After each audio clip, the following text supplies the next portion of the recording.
Hello बच्चों, चलिए प्रश्न को देखते हैं। प्रश्न है, ऑर्थोफॉस्फोरिक अम्ल एक रिक्त स्थान क्षारकीय अम्ल है तथा रिक्त स्थान प्रकार के लवण बनाता है। तो देखिए बच्चों, यहाँ पर बात करें प्रश्न की मुख्य अवधारणा। देखिए हमारे पास में जो यहाँ पर ऑर्थोफॉस्फोरिक अम्ल होगा, ऑर्थोफॉस्फोरिक अम्ल,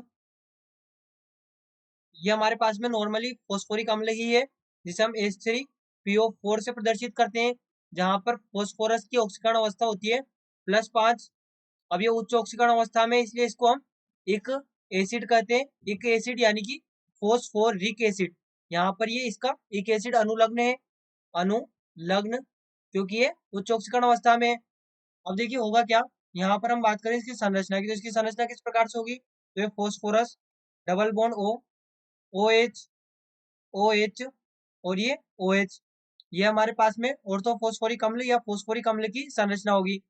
अब यदि हम यहाँ पर क्षारकता की बात करें, क्षारकता, तो क्षारकता क्या होती है। क्षारकता को हम इस प्रकार से देख सकते हैं, जितने H+ प्रदान कर सकता है, जितने H+ प्रदान कर सकता है, यानी कि इसका अर्थ क्या हुआ, यदि एक यहाँ से एक H+ प्रदान कर सकता है ये, क्योंकि ये O-H+ होते हैं, यहाँ पर O-H+ है, तो एक H+ तो ये प्रदान कर सकता है, एक H+ ये वाला और एक H+ ये वाला, यानी कि इसकी क्षारकता कितनी होगी, 3 होगी। यानी कि हम क्या कर सकते हैं, त्रिक्षारकीय अम्ल होगा, त्रिक्षारकीय अम्ल, त्रिक्षारकीय अम्ल है।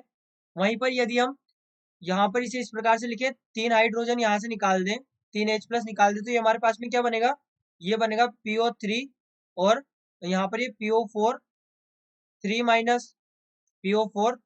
बनेगा। और यदि इसकी क्रिया यहाँ पर सोडियम से करें, यहाँ पर 3 सोडियम आयन से इसकी क्रिया करें, तो यहाँ पर हमें जो प्राप्त होगा वो होगा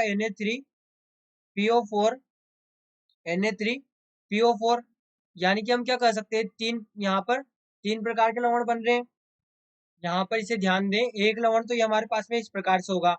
अब दूसरा, यहाँ पर हम इसे समझते हैं, देखिए पूर्ण रूप से, तो ये जो हमारे पास में POH OH और OH है।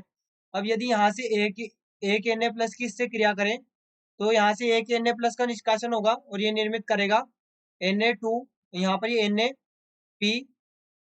यहाँ पर NaH2, एक हाइड्रोजन का निष्कासन हो जाएगा, तो यहाँ पर H2PO4, ये हमारे पास में एक लवण बनेगा।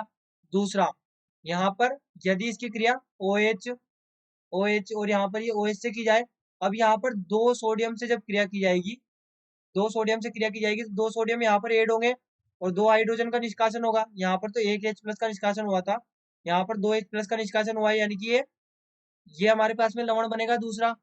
और तीसरे लवण की यदि बात करें, तो यहाँ पर से जो कि हमने पहले बनाया था, तीनों हाइड्रोजन का निष्कासन कर दिया जाए, तीनों H+ का निष्कासन कर दिया जाए और 3 Na+ जोड़े जाए, यहाँ पर ये 3 H+ का निष्कासन हुआ है, तो ये हमें प्राप्त होता है Na3PO4।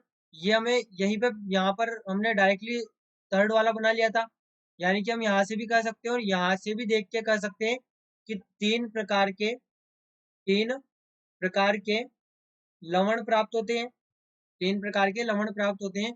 तो हमारे पास में जो रिक्त स्थान में उत्तर होगा वो यहाँ पर होगा, एक त्रिक्षारकीय अम्ल, तो ये है त्रिक्षारकीय अम्ल है और 3 प्रकार के लवण बनाएगा, 3 प्रकार के लवण बनाता है, तो ये हमारे पास में प्रश्न का उत्तर होगा।